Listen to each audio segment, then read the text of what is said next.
Alright, tonight we're gonna make some fried chicken. One of Magnus's favorite foods is breaded fried chicken, and he has done a lot of taste tests of food that he doesn't like, so we thought it might be fun to do one that he will like. We're using a recipe from a Cutco Knives book from 1956. It's called Fried Chicken Number 1.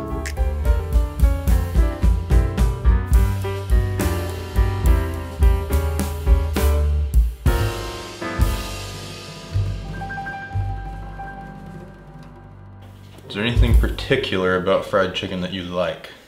Well, partly it's because of like the breading and the chicken.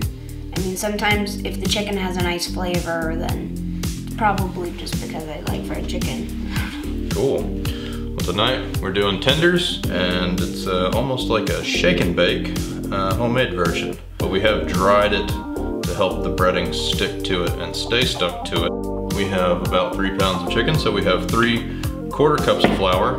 I am gluten intolerant, so we are using a gluten-free mix with a little bit of cassava flour in to try to keep it light. So we have about 1.5 teaspoons of salt. We have about 3/8 teaspoons of pepper and 3 teaspoons of paprika. Give it a little color, a little bit of spice. What do you think we mix this stuff up and shake it in a bag and get to frying?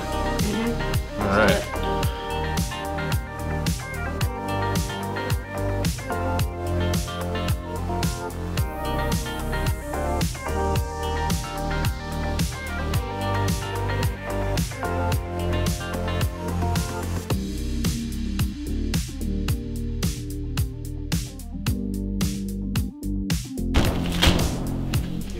That's good. Or... Let's fry some chicken.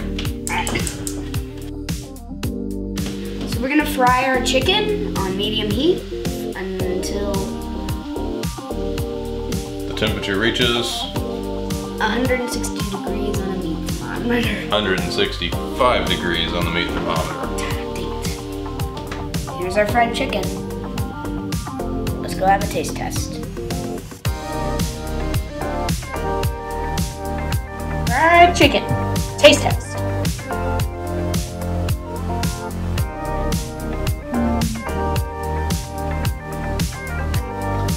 That's the best.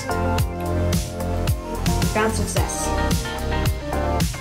This is good, but not as good as Pizza Hut sandwiches. There you have it.